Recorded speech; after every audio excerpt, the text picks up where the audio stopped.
많은 좋은 일이 있었지만 그 중에서 몇 가지만 같이 나누려고 합니다. 이 이웃 초청잔치를 앞두고요, 한 주 동안 집중 전도를 하시겠다고 우리 전사님하고 전도대원들이 하루에 3번씩, 이번 주 굉장히 더웠는데 하루 3번씩 아침, 점심, 저녁 전도하러 나가는 모습을 봤습니다. 참 너무 감사하고요, 반드시 하나님께서 열매를 맺게 하실 거라는 그런 기대감이 있습니다. 또 이번에 같이 나가진 않지만 이렇게 들리는 소문에 한 명을 모시고 오기 위해서 여러 가지 모습으로 애를 쓴다는 이야기들을 여러 통로를 통해서 듣고 있습니다. 감사하고요, 오늘 마지막까지 최선을 다해서 한 번 더 전화하시고 한 번 더 초청하시면 좋겠습니다. 두 번째로는 이제 우리가 지난번에 세월호 사건을 위해서 1,000만 원 예산을 우리 교회에서 따로 이렇게 책정했다고 그랬잖아요. 그래서 500만 원은 그 진도 현장에 직접 보냈고 500만 원이 남아 있었는데, 이번에 이제 세월호 사건을 통해서 여러 가지 유익한 일 중에 안산에 있는 모든 교회가 연합을 하게 됐어요. 그래서 이번에 안산 기독 미래 네트워크라는 재단 법인을 설립하기로 했습니다. 안산에 이제 후원금들이 들어오는데 그걸 공식적으로 받을 채널이 없는 거예요. 그래서 이제 그걸 위해서 장기적으로 계속해서 안산을 섬기기 위해서 안산에 있는 목사님들이 마음을 모아서 재단 법인을 이번에 설립하기로 했습니다. 그래서 안산동산, 안산제일, 또 빛나교회, 꿈의교회 이렇게 4교회에서 1,000만 원씩을 재단 법인에 내고, 저희 교회는 이제 500만 원을 내서, 그래서 또 많은 교회들이 조금씩 이렇게 내서 이번에 재단 법인을 내기로 했습니다. 그래서 꾸준히 지속적으로 우리 세월호 사건에 아픔을 당한 식구들을 돕고 또 안산을 위해서 일할 수 있도록 했는데, 이 모든 것들은 결국 우리 성도들의 헌금으로 되어진 것이고 결국 우리 모든 교회 성도들이 함께 일하는 것임을 기억하시고 계속 기도해 주시고요, 또 이렇게 섬겨주셔서 감사한 마음을 같이 한번 전합니다. 세 번째로는 개인적인 것인데요, 제가 밤마다 우리 아내와 함께 말씀을 같이 암송합니다. 좀 전에 암송했던 내용이 있잖아요. 이제 그거를 자기 전에 같이 외워요. 제가 이 주일날 약간 더듬거리는 걸 보면서 우리 아내가 특단의 조치를 내린 거예요. 그래서 이제 확실하게 하자. 그래서 자기 전에 같이 외우고 더불어서 시편 23편을 매일 이렇게 부부가 암송하고 있습니다. 해보니까 많은 유익이 있어요. 첫째, 꿈의 내용이 달라지세요. 꿈이 이상한 꿈을 막 꾸다가 꿈이 달라지는 것을 경험합니다. 여러분 같이 동참해 주시면 좋겠어요. 어차피 이게 외워야 되는데 다음 주에는 여자분들만 시키고 그 다음 주에는 남자분들만 시키고 이렇게 할 테니까 밤마다 같이 가족끼리 외우시고 그러셨으면 좋겠습니다. 이제 오늘 우리 식탁의 초대라는 제목으로 같이 말씀을 나누려고 하는데요, 오늘 이웃 초청잔치 날이잖아요. 그래서 우리가 마지막에 한 번 더 우리 VIP들에게 초청하자, 그런 뜻에서 말씀을 준비했습니다. 먼저 세월호 이 사건을 통해서 참 우리 한국이 새로워지길 기대하고 있잖아요. 왜냐하면 이제 이번에 그 엄청난 비극 앞에서 한국이 너무 무력하고 구석구석에 준비되어 있지 않은 것을 드러남으로 이제 체질 개선을 해야 되는데, 나라적으로는 그런 일이 벌어지지만 동시에 우리 기독교적으로도 다시 기본으로 돌아가야 되는 것을 하나님 이번에 알려주셨어요. 그게 대표의 구원파입니다. 구원파가 강조하는 내용은요, 어느 정도는 맞는 것처럼 보이지만 이단에 가까울 정도로 이상한 얘기를 하거든요. 그 하나가 예수 믿으면 구원받고 끝이다. 그래서 제자도가 전혀 없는 기독교, 이단이죠. 또 하나, 이들이 전도하는 내용을 보면 성경과 전혀 상관없는 그런 행위를 하는 걸 볼 수 있습니다. 예를 들면 그들은요, 영적 산악 제한론이라는 표현을 펴요. 영적 산악, 그러니까 영적으로 아기를 낳는데 제한해야 된다. 막 낳으면 안 된다는 거예요. 그러니까 막 전도하면 안 되고 골라서 전도해야 된다. 사실은요, 영혼 구원은 누가 하시죠? 하나님이 하십니다. 그럼 우리는 똑똑똑, 우리는 두들기는 거죠. 하나님이 다 준비하시고 하나님이 추수할 때를 마련했을 때 우리가 두들겨서 때가 되면 거두는 거란 말이에요. 그러니까 우리의 힘이 달리는 게 아니에요. 그런데 이 구원파들은 자기들이 조절을 하는 거예요. 구원할 사람과 구원하지 않을 사람을 조절해서 가난하고 소외된 사람들은 구원하지 않아야 돼. 왜? 쓸모없으니까. 그리고 의사나 교수, 연예인, 정부 고위 관계자 등 부유층 인사에게 집중적으로 전도하라는 거예요. 왜 그렇게 했어요? 그들이 전도되어야 영향력을 발휘할 수 있다는 거죠. 그래서 연예인 중에 전향자 씨가 구원파로 알려져서 드라마에서 이렇게 내려왔죠. 그런가 하면 들으셨겠지만 싸이나 박진영 같은 아주 스타들을 결혼이라는 그 끈으로 이렇게 묶는 것을 볼 수 있습니다. 이들이 그렇게 하는 것은 다 뭐예요? 자기들의 그 영적 산화 제한론이라는 이상한 교리, 이상한 이론을 내세워서 그렇게 하는 거죠. 근데 이게요, 한국교회의 어두운 면을 보여주고 있는 거예요. 우리도 모르는 사이에 교회에서도 점점 더 화려하고 멋있고 효율적이고 능률적인 것을 추구하다 보니까 전도할 때 우리도 모르게 그런 마음들이 들어있는 거죠. 하나님은 그 부분을 우리에게 분명히 깨닫게 하시려고 이번에 이렇게 구원파라는 정말 이상한 사람들을 보내셔서 기독교에 정신 차리라고 한다고 생각합니다. 이 구원파에서 말하는 그것이 얼마나 예수님이 하신 일과 반대되는 일인지를 오늘 본문을 통해서 한번 보겠습니다. 오늘 본문 볼까요? 13절을 보세요. 13절 같이 읽습니다. 시작.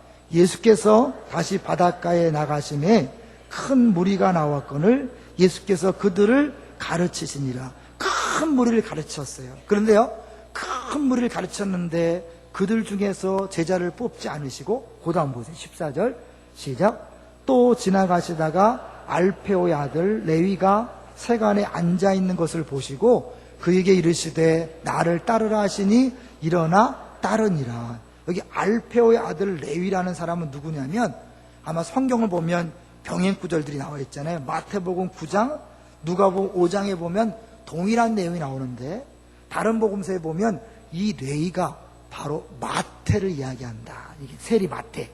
마태복음을 쓴 그 예수님의 12제자 중에 한 명을 이야기한다고 얘기를 해요. 그러니까 결국 예수님이 수많은 사람들을 가르쳤지만 그 가운데 유명하고 실력 있고 인정받는 사람 중에서 고른 것이 아니라 그 당시에 가장 큰 죄인으로 손가락질 당하는 세리에게서 그 중에서 한 명을 제자로 삼았다는 거예요. 세리란 누굽니까? 세금 걷는 사람이에요. 오늘날로 말하면 세무 종사자들인데, 세무 종사자들이 죄인은 아니잖아요. 근데 그거는 지금 상황이고, 이 이스라엘 백성들이 로마에 압제하였을 때는 이 세리가 아주 가장 나쁜 사람들 중에 하나였어요. 왜냐하면 이제 그 당시에 세금을 걷는데, 로마에게 세금 바치게 걷는데 정세하고 관세란 게 있어요. 정세는 인두세, 그러니까 사람 한 사람, 또 토지세, 소득세 그래갖고 이런 로마에 바치는 거예요. 근데 이거 말고 이 세리들이 자기들 임의대로 막 세금 항목을 정해서 걷는 게 있는데 그게 바로 관세예요. 통과세라 그래서 다리를 통과할 때 세금을 받아요. 항구를 드나들 때 세금을 받아요. 도로를 지나갈 때 세금 받아서 자기들이 마음대로 착복하는 거예요. 로마가 그것에 대해서 말하지 않습니다. 그런가 하면 마차를 타고 가면 마차세를 받아요. 자동차세처럼. 그리고 바퀴가 많으면 또 바퀴 많다고 바퀴세를 받는 거예요. 도로 파손될까봐 그런 거예요. 그 다음에 물고기 잡으면 물고기세를 받고. 하여튼 뭐든지 항목에다가 세금을 붙여갖고 자기 주머니에 넣는 거예요. 그리고 그것에 대하여 세금을 안 내면 이 청부업자를 동원해서 사람들에게 막 린치를 가하고 어렵게 하는 거예요. 로마가 묵인해 줄 거예요. 자기들에게 바칠 것만 바치면 나머지는 다 묵인해지는 거예요. 그러니까 이들이 마음껏 그 동족들을 착취하는 그런 일을 했어요. 그래서 일단 세리가 되면 가족들이 부끄러워해서 가문에서 쫓아버립니다. 호족을 파버리는 거예요. 너무 수치스럽다고. 그리고 이들은 재판정에 증인이 될 수 없어요. 그러니까 사람 취급을 못 받는 거예요. 인격이 없는 거예요. 회당에 나와서 예배를 드릴 수 없어요. 그러니까 철저하게 사회에서 쓰레기 취급을 하는 거예요. 그러니까 이들은 막 점점 더 막 이를 악물고 막 돈을 막 더 벌려드리는데 애를 쓰는 거죠.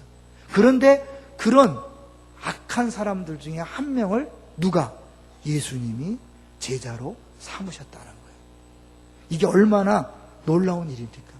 예수님이 유능하고 실력 있고 인정받는 사람 중에서 고르지 않고 가장 손가락질 당하고 가장 쓰레기라고 인정받는 그런 사람들을 해서 제자를 선택했다는 거죠.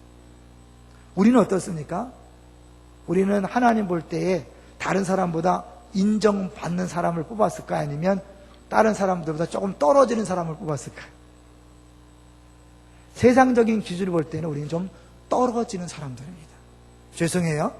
제 얘기가 아니라 성경 이야기니까 한번 볼까요? 고린도전서 1장 26절을 가보시죠. 우리가 자주 보는 말씀이에요. 고린도전서 1장 26절.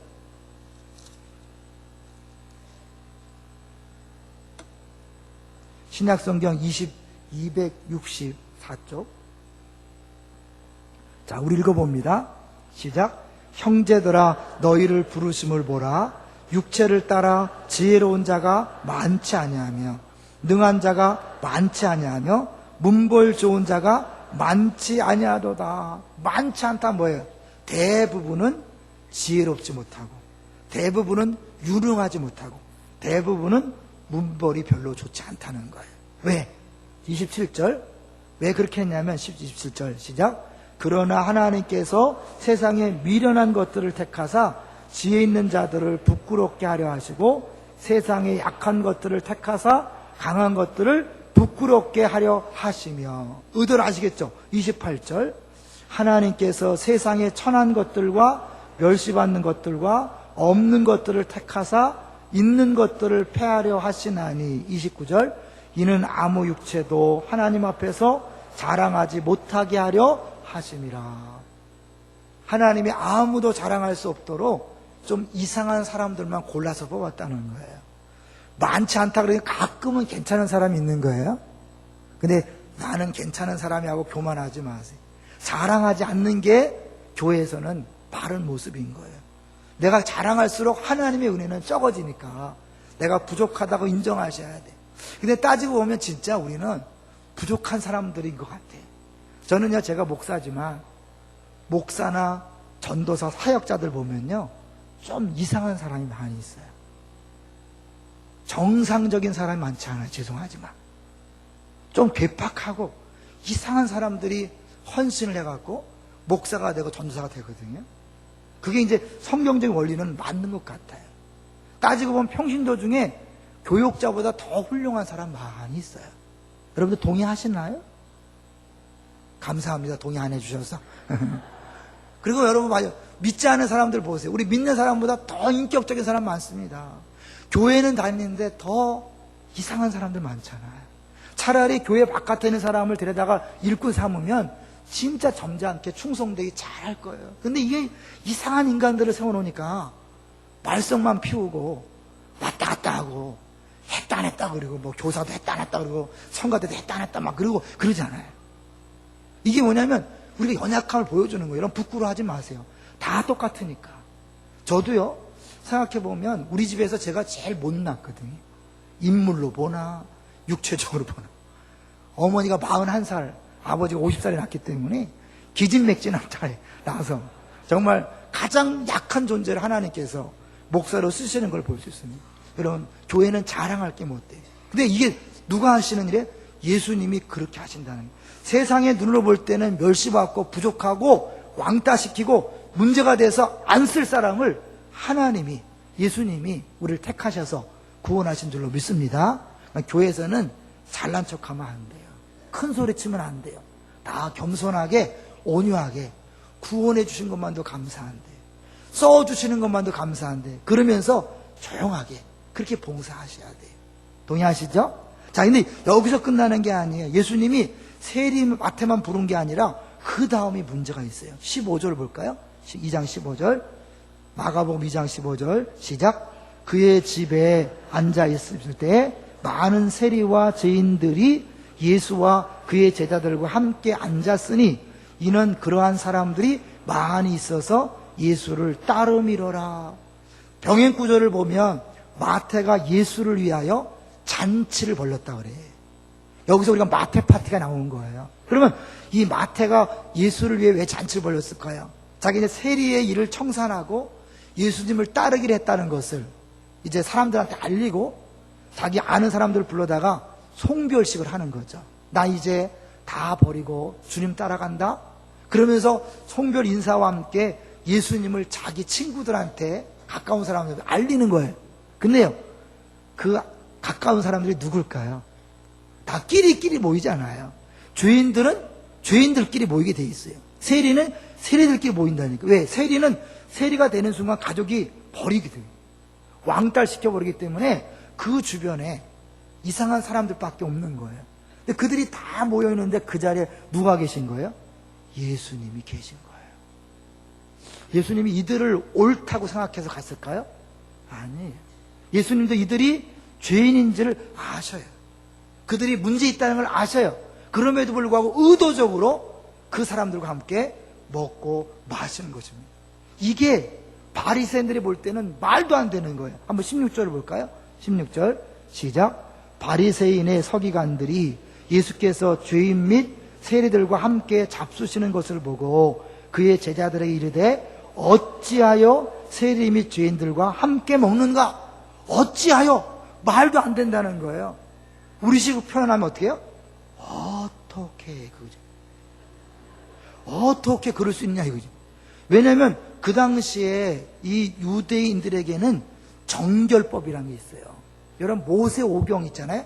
창세기, 출애굽기, 레위기, 민수기, 신명기 5개를 모세 오경이라고 그러는데 모세가 적기 때문에 이 5개의 성경 중에 가장 중요한 성경이 뭐겠어요?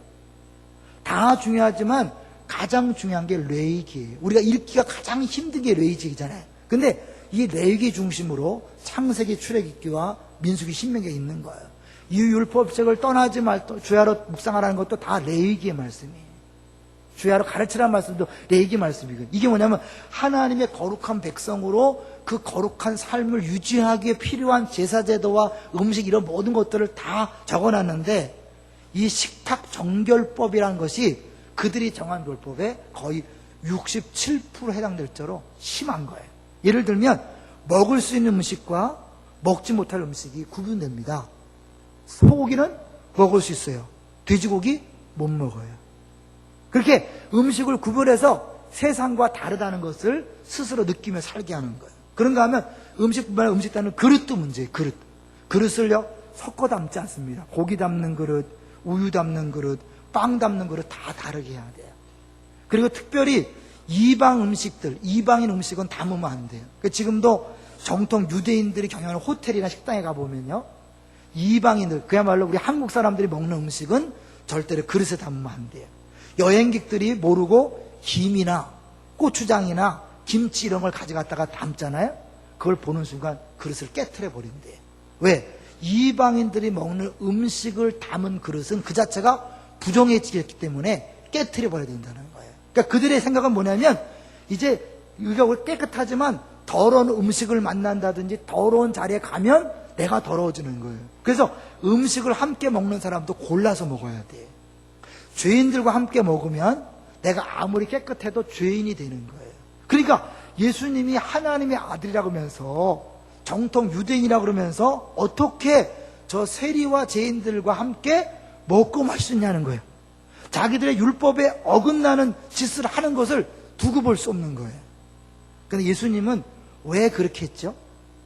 예수님은 의도적으로 그들과 함께 식사하면서 이들이 하나님의 자녀가 되었다, 구원받았다는 것을 의식적으로 보여주는 거예요.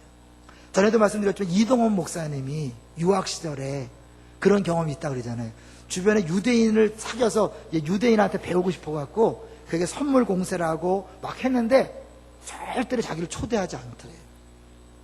한참 지난 다음에 자기를 불러서 자기 집에서 식사를 하면서 이야기하더니 이제부터 너는 내 친구다, 이제부터 진짜 우리는 하나다라고 이야기하더랍니다. 그러니까 유대인들은 함께 먹는 것 자체가 한 형제요, 한 식구된 표가 되는 거예요. 그러니까 예수님이 그들과 함께 먹으면 그들이 예수님과 동급이 된 거예요. 근데 이 세리와 죄인들하고 만나면 예수님이 더러워지는 게 아닌가? 여기서 예수님의 차원이 구약의 차원과 다른 게 드러나는 거 잘 들어보세요. 구약에서는 내가 깨끗하지만 더러운 곳을 만나면 내가 더러워져. 근데 예수님은 하나님의 아들이거든요. 내가 하나님의 아들이 가서 만지는 것마다 깨끗해지는 거예요. 예수님 만지면 음식도 깨끗해지고 사람도 깨끗해지고 모든 것들이 깨끗해지는 거예요. 할렐루야. 이게 어마어마한 변화인 거예요. 예수님이 이 땅에 오시면서 나타난 엄청난 결과예요. 그러니까 예수님이 그들과 함께 식사함으로 말미암아 그들이 구원받았고 그들이 깨끗해졌음을 선포하는 거예요. 이 세상 눈에는 그게 이해가 안 되는 거죠.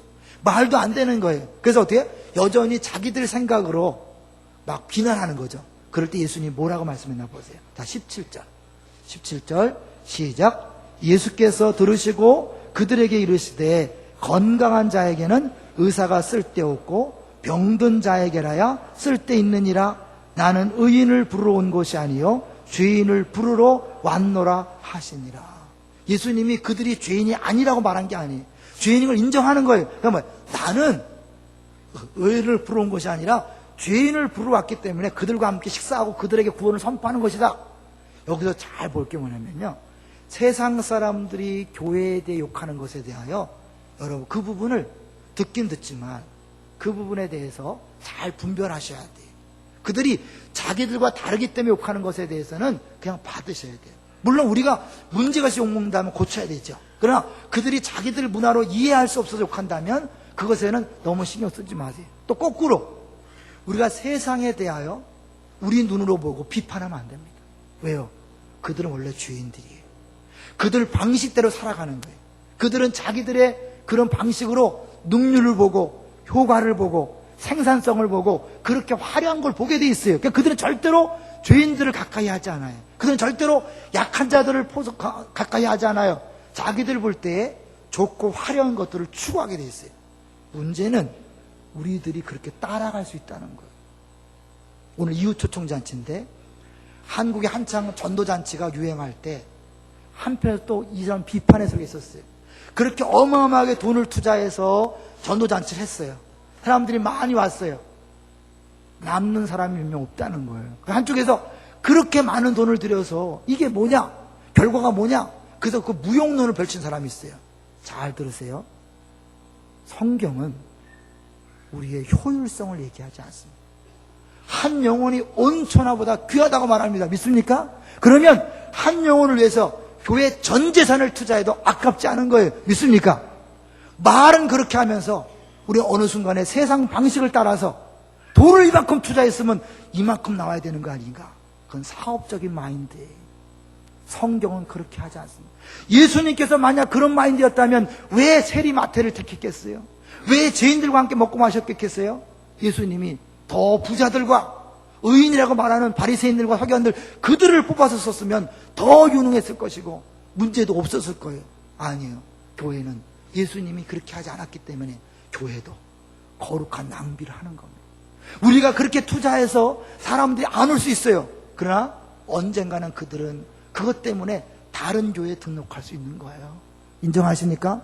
지금 우리 교회 오시는 분들은요, 다른 교회에서 수많은 섬김을 하고 사랑을 베풀고 섬겨줬기 때문에 우리가 그 열매를 따는 것이지 우리의 수고로 따는 게 아니에요. 누군가가 뿌려놨기 때문에 따는 거예요. 마찬가지로 우리가 뿌려야 하는 것입니다. 이해되시죠? 그러니까 이 전도잔치에서 효율을 따지고 경제성을 따지는 것은 그야말로 성경을 모르는 무식한 소리입니다. 절대 그런 말 하지 마세요. 그것은 세상적인 사고방식입니다. 우리가 알게 모르게 그런 것들을 갖고 있을 수 있어요. 제가 말씀을 준비하다가 강남에 어느 교회 장로님 얘기를 접했어요. 이 장로님은 1년 365일 새벽 기도를 한 번도 안 빠지는 분이래요. 우리 교회는 저를 포함해서 한 번도 안 빠진 사람 한 명도 없습니다. 그런데 한 번도 안 빠져요. 얼마나 대단해.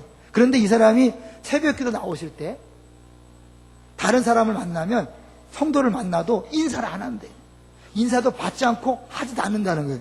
이유를 물어봤더니 하루를 시작하는 경건한 첫 시간에 거룩한 성전에 들어가서 하나님께 정식으로 문안하는 것, 그 이전에 길거리에서 만난 사람과 인사하는 것은 경건하지 않다는 거예요. 어떤 생각이 드십니까? 우리가 볼 땐 이상하죠? 근데 이분은 그게 옳다고 생각하는 거예요. 마찬가지로 내가 교회 생활하면서 옳다고 큰 소리 치는 것 중에 옆에 사람이 볼 때는 너무 세속적이고 너무 인간적인 교회 바깥에 말을 하는 분들이 많이 있다는 걸 아셔야 돼요. 이분이 이거를 자기가 알았다면 이렇게 했겠어요? 자기는 입으로 막 경건을 얘기하지만 삶은 전혀 아닌 거예요. 또 이분이 그랬다는 거예요. 몇 년 전에 장마가 져갖고요, 완전히 동네가 물에 잠겼대요. 주변에 지하상가에 물이 잠겨서 교회 양수기를 빌려왔는데 안 빌려줬다는 거예요. 왜? 이 교회 거룩한 곳에 이 거룩한 물건인 양수기를 교회 바깥으로 가져갈 수 없다는 거예요. 얼마나 거룩을 내세우는 논리입니까? 여러분, 나는 그렇지 않다고 말하지 마세요. 여러분이 흥분해서 이야기하는 그 내용 중에 많은 부분에 옆에서 볼 때는 성경 아닌 얘기가 너무나 많이 있다는 것을 기억하시고 조심하셔야 합니다. 저는 이제 말씀을 준비하면서 그런 생각이 들었어요. 예수님이요, 이렇게 유능한 사람이 아니라 죄인들을 찾으러 왔다면 교회는 어떤 곳이어야 돼요? 그 예수님이 머리이시고 교회는 예수님의 몸이니까 머리이신 예수님이 그렇게 가난하고 죄인들을 찾으러 왔다면 교회도 가난하고 멸시받고 천대받고 문제 있는 사람들이 모여야 하는 것이라고 분명히 믿습니다. 다른 말로 죄인들의 집합소예요. 이게 무슨 말인지 아십니까? 죄인들이 모였기 때문에 끊임없는 문제가 발생하는 거예요. 끊임없는 말거리가 생기는 거예요. 교회에서 왜 이런 일이 생기죠? 예, 모르는 소리. 당연한 거예요. 죄인들이 모였으니까, 다른 말로 환자들이 모였으니까 건강하지 않은 사람들이 모였기 때문에 말을 함부로 합니다. 행동을 함부로 합니다. 그래서 끊임없이 상처를 주고받는 거예요. 내 이러려면 교회 안 나와. 아니에요. 여러분, 그게 교회예요. 여러분도 누군가가 참아줬기 때문에 지금 그 자리에 있는 거예요. 내가 또 참아줘야 될 사람이 있는 거예요. 예수님이 주기도문에서 뭘 기도하라고 했습니까? 일용할 양식을 주옵시고, 우리가 밥을 달라고 기도하는 거예요. 하루 3끼 밥을 달라고.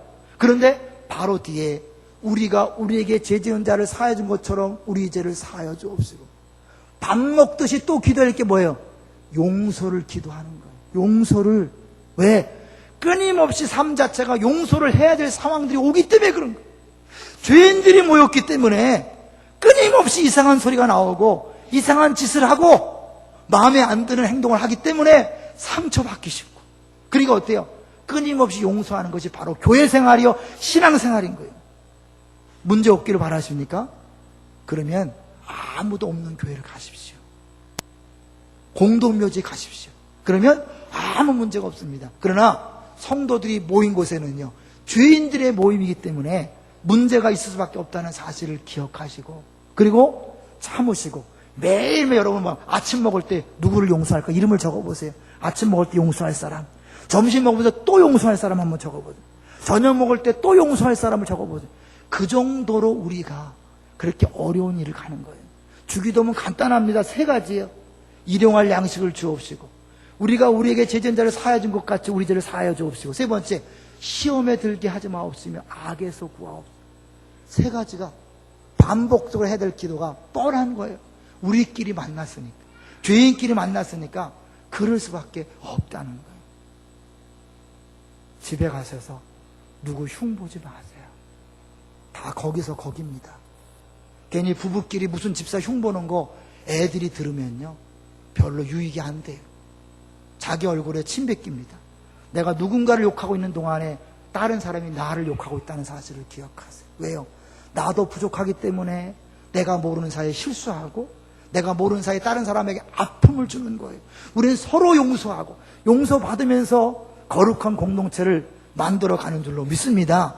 기억하시고, 오늘부터 누구 때문에 못 살겠다, 무엇 때문에 못하겠다 그러지 마시고, 여러분, 주님이 어차피 죄인인 우리들을 구하러 오셨어요.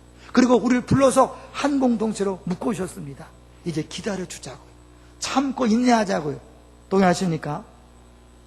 미켈란젤로의 다비드상에 대한 재미난 예화가 있어요. 사실 미켈란젤로는요, 무명 작가였어요. 그 당시 1500년대 초에 유명한 도나텔로라는 작곡가가 있었어요. 이 사람이 돈도 있기 하니까 이제 카레라 지방에서 좋은 대리석을 구입해 왔대요. 근데 자기가 볼 때는 쓸모가 없더래요. 비싸긴 비싼 쓸모가 없어서 버렸다는 거예요. 그 당시 무명 작가였던 미켈란젤로가 몇 개의 돌을 주워다가 조각했어요.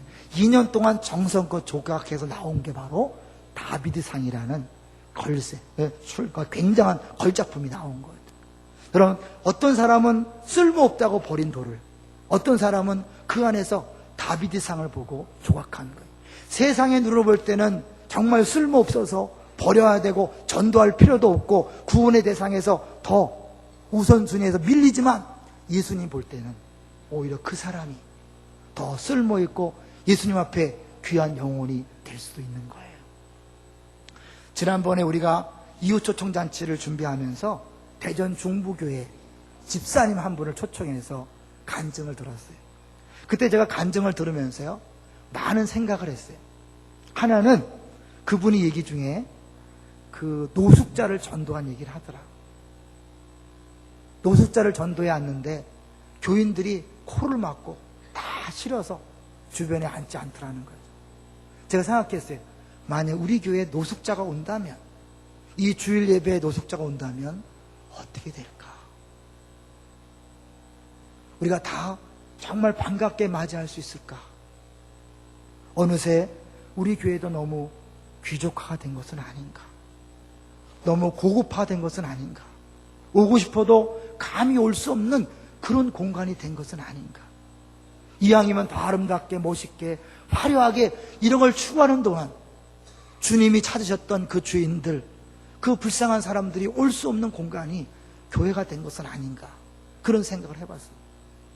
저는 우리 교회가 누구나 와도 환영받는 그런 교회가 됐으면 좋겠습니다. 우리 모두가 함께 하셔야 달리라 생각합니다. 또 하나는요, 그분이 우울증 환자를 전도한 얘기를 했습니다. 우울증 환자를 전도하기 쉽지 않아요.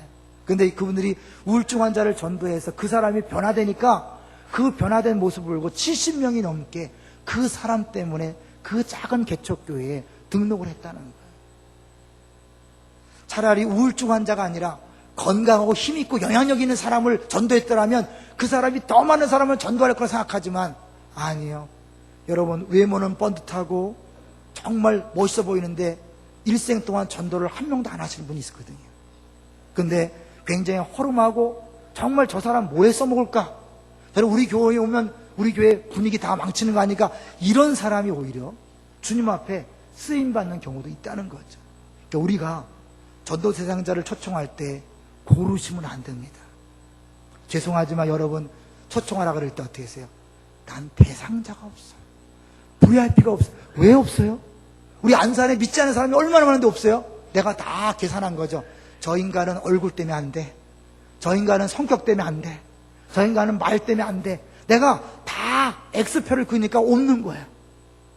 나도 모르게 구원파가 된 거예요. 기억하세요. 구원파가 따로 있는 게 아닙니다.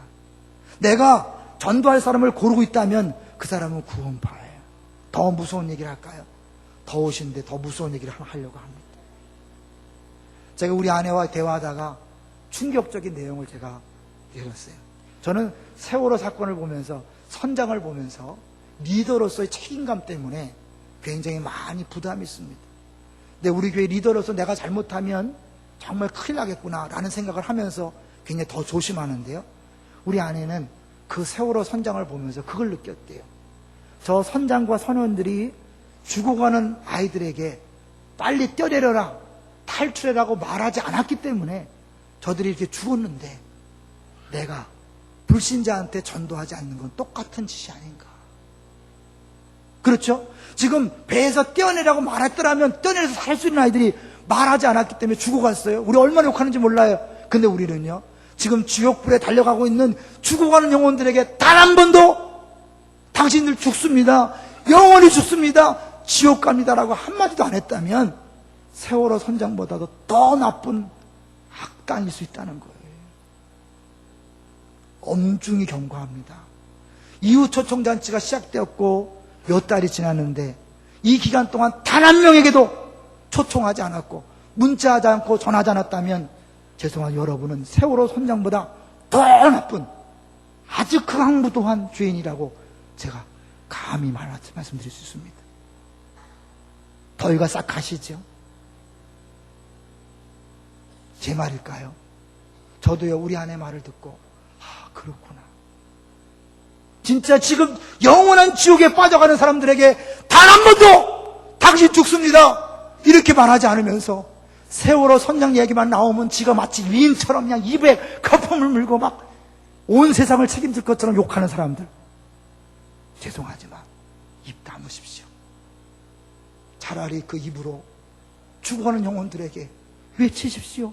당신들 지금 빨리 예수 믿지 않으면 지옥 갑니다.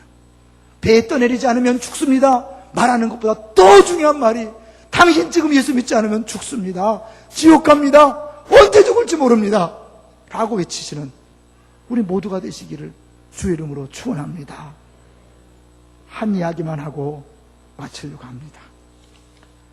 헨리 라우엔이라는 사람을 잘 아실 것입니다. 이 사람은 예일대와 하버드대 교수직을 내려놓고 6명의 장애우를 돌보기 위해서 모든 것들을 다 포기하고 가신 분이에요.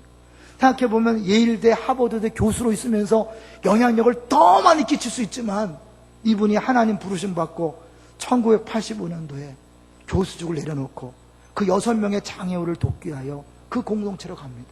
세상 사람이 볼 때는 우스운 일이에요. 멍청한 일이에요. 너무 비능률적이에요. 근데 그가 이제 이런 고백을 했습니다. 처음에 난 정신지체아를 도우러 간다고 생각했다. 하지만 이제는 내 홈, 내 가정, 고향을 찾은 것 같은 느낌이다. 탕자였던 내가 오히려 돌아온 것을 느낀다. 6명 중 한 사람 아담이라는 청년도 정신지체아였지만 깨끗하고 투명한 그의 영혼과 부딪히면서 그가 나를 치료하고 있다. 우리가 생각할 때 내가 위라고 생각하고 내가 위에서 돕는다고 생각했지만 정작 주님은 나를 치료하고 있다는 거죠. 나에게 붙어있던 찌꺼기, 거짓된 위선, 가면 이런 것들이 찢겨나가고 내가 섬기고 있는 아담이 내 영혼을 치료해주고 있다. 이것은 놀라운 발견이다. 뭘 얘기하죠? 예수님이 가난하고 죄인들과 함께 했다면 그 예수님을 만나기 위해서는 우리가 똑같은 길을 걸어가야 합니다. 화려하고 멋있고 남들의 박수를 받고 눈에 보이는 걸 추구하는 동안 절대 예수를 만날 수 없습니다. 예수님과 똑같은 길을 갈 때 이 헨리 라우엔 박사님은 진짜 주님을 만난 거예요. 나중에 그는 이렇게 고백합니다. 정신지체와도 시간은 걸리지만 예수님을 영접할 수 있고 그들도 그리스도의 사랑에 반응하는 모습을 보았다. 새로운 세계가 열리고 있다. 정신지체하니까 예수 믿을 수 없어 라고 생각했던 그것을 바꾼 거예요. 여러분 주변에 저 사람은 예수 믿을 수 없어. 예수 믿어도 소용없어. 불가능해. 아니 교회 나오면 안 돼. 라는 분은 혹시 없습니까? 그런 분을 주님은 찾고 있습니다. 마지막으로 1996년 9월 21일 세상을 떠나기 직전에 말했습니다. 나는 내 사랑하는 이웃들을 통해서 우리 주님 그리스도를 새롭게 경험했다. 나는 참 행복했다. 주님과 똑같은 눈높이에서 사람들을 대할 때 우리는 주님의 마음을 읽을 수 있고 그 주님이 나를 치유하시고 회복시키신 것을 경험할 수 있습니다.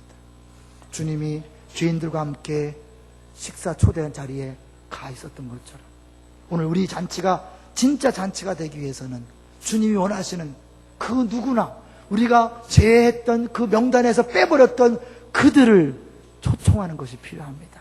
오늘 마지막 몇 시간 안 남았습니다. 내가 포기했고 명단조차 적지 않았던 그들에게 한 번 더 전화해 주십시오. 한 번 더 문자 주십시오. 한 번 더 찾아가 주십시오. 그게 진짜 예수님의 잔치를 맞이하는 우리 모두의 자세라고 분명히 믿습니다. 이번 주 우리 모두가 정말 예수님처럼 그렇게 죄인들과 함께하는 그런 마음으로 돌아가는 기회가 되시기를 주의 이름으로 축원합니다. 주보를 보겠습니다.